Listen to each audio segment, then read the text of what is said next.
Hello everyone, welcome back to another video. Today guys, we're going to be reviewing the Bali 2025 Lead World Cup. We're going to be talking about the different athlete breakouts. We're going to be also talking about the competition standings, and we're also going to be talking about the competition itself. Alright guys, real quick, let's recap Woojang, the last League Cup that happened, which we saw a tie between Chaeyoung and Erin McBeast. Then we saw Annie Sanders in third. Then in first place for the men's, we saw Sriracha, of course. Then we also saw Alberto Genies Lopez, the Olympic gold medalist, in third place. So let's get on for the qualification for Bali.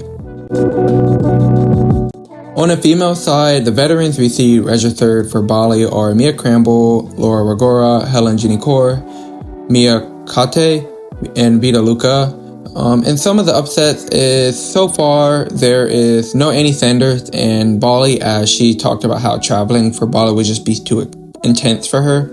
No Jessica Piltz, as she is still dealing with her finger injury. Also, the top three females, Yanya, Brooke, and Natalia are still gone, as Natalia is still injured, and Yanya and Brooke are just out doing Yanya and Brooke things, like crushing outdoors and going to sponsor events. But real quick, let's talk about qualification. Eric McBeast is starting the season out topping every single route but Woojang finals, which is insane. She topped both routes in qualification, showing her impressive lead shape.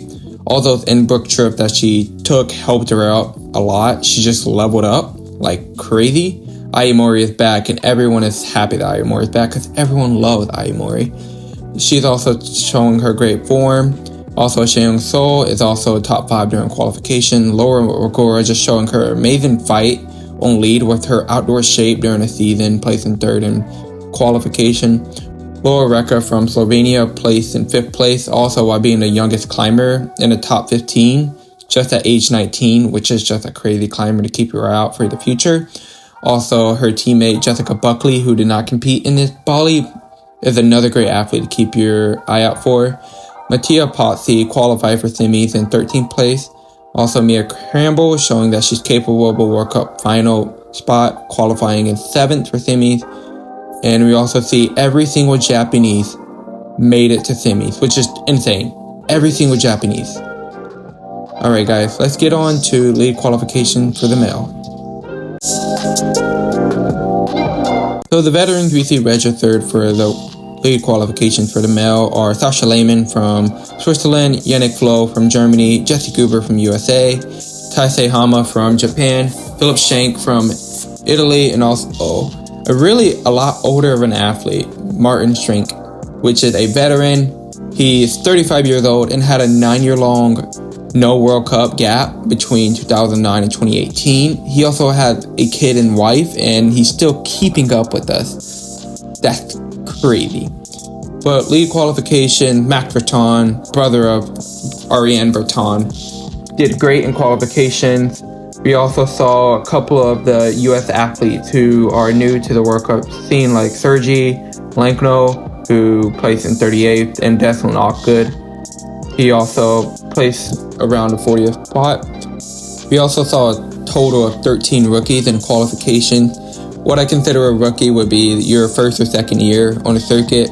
As your first year, you're just mostly having fun, while your second year is when you finally start to get the hang of something. Then your third year, I wouldn't consider you a rookie anymore. But some of the upsets is there are no Toby Roberts at all during Bali. There are some reports that he was registered for the competition but then dropped out. People are speculating an injury perhaps due to too much off-season training, because he's going 8 days on, 17 days on, 1 day off, which is crazy. People are even calling for the men's Olympic gold to be cursed, as, Alberto Genies Lopez, when he came back after winning Olympic gold, had some upsets.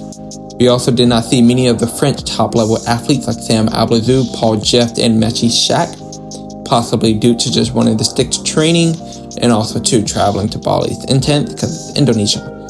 Some of the takeaways from qualification that Sriracha is just clearly ahead of everyone still, proving that he's both a very strong, both disciplined athlete. Every single Japanese male who competed in qualifications also made semis, which is just insane, just showing the actual level of it. We also saw a couple of the fan favorite athletes like Donghyun Lee. We also saw Luca Prokhorov from Slovenia missing semis, surprisingly placing in 28th. Alright guys, let's get on to the semifinals. Through the lead semifinals for the lead females, we saw Mattia Pozzi had a somewhat early slip, not being able to show what he was capable of. Vita Luka from Team Slovenia still hasn't found her lead World Cup form yet. Heli Jenikor was in 9th place just out of finals, showing that she's still one of the older athletes, but yet she can still contend. Some of the fan favorite athletes you saw again making it was Laura Agora, showing some struggle during the semi route with big moves as is her weakness, just like Ai Mori, as Laura Agora's style is micro crimps for 40 meters on an outdoor wall, which is just crazy. She does have probably the best endurance on the entire circuit. Flora Blaster, another super young athlete from Austria, qualified for finals, showing that she has future insane shape, proving that the Austrian athletes are just mega athletes with their training centers. Mia Cramble finally making finals, as she was just outside of finals competition in Wujiang, showing that she still have the lead shape to contend with the top level athlete. Xiong Song, coming from a shared gold medal in Wujiang, showed a great lead form, topping the route, and also Erin McBeast topped the route as well. Also, Ai Mori showing that she still somewhat does struggle with big burly moves and lead, and how the crowd absolutely love her with the I chant. It's absolutely crazy. Erin McBeast is just, I love her so much. She just crushed the route. Just insane. Oceana McKenzie snuck into finals in 8th place. And the grade around the semis route, if you guys are okay with me giving it somewhat grade, that way you guys just somewhat know. It was just showing high level technique with just raw power, endurance, fitting into some small boxes and coming out of it. There was no unique crux of the route. Route grade maybe being around 8C. Alright guys, let's get into the men.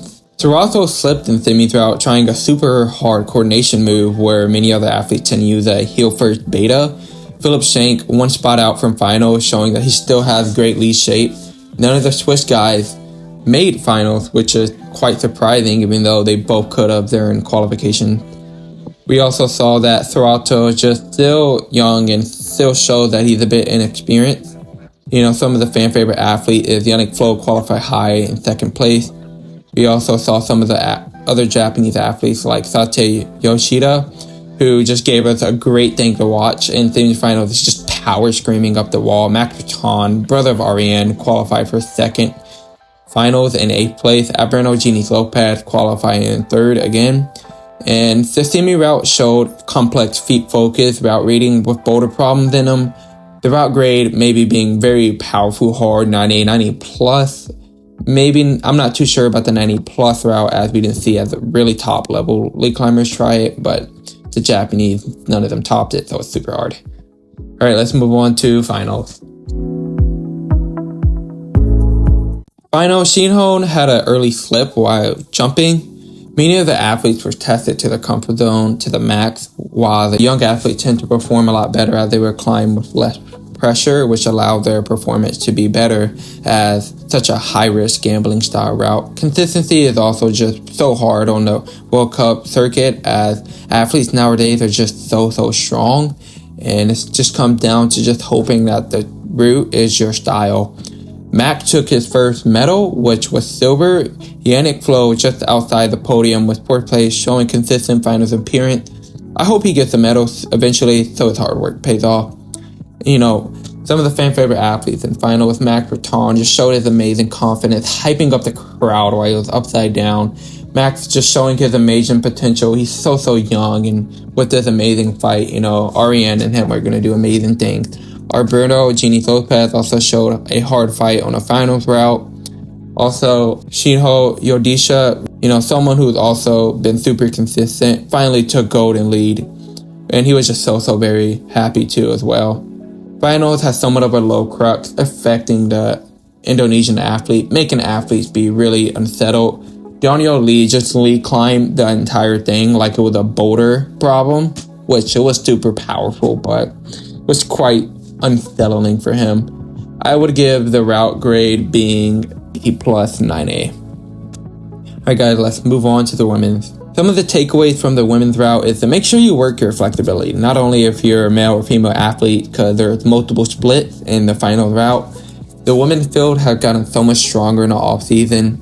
I have a theory that when the GOATs like Yanya, Natalia, and Brooke return, they will not have it easy.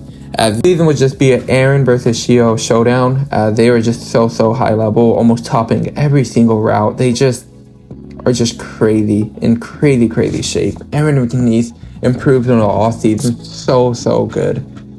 Oceana McKenzie coming out first. She had a hard try on the lead while putting the pressure on the other athletes as she got a really high point. Mia Cramble, for her first final appearance of the season, did somewhat well. Flora Oblasa, super young athlete from Team Austria, having some question of the pressure that is on her this season as she competed last season and she finally knows some expectations for her. But we also saw Laura Rigora just somehow shakes out on every single little crimp.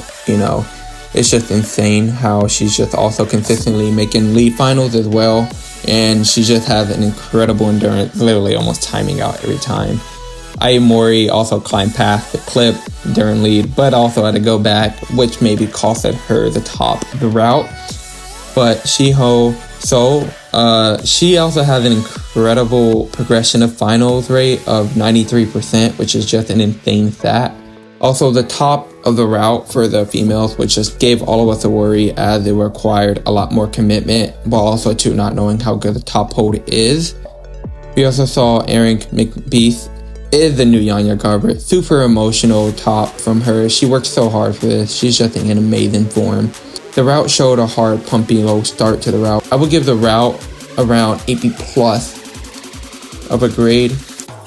Thank you guys for listening. As also to keep in mind, I will be covering the next World Cup as they will be held in Brazil, then also Boulder and Salt Lake City.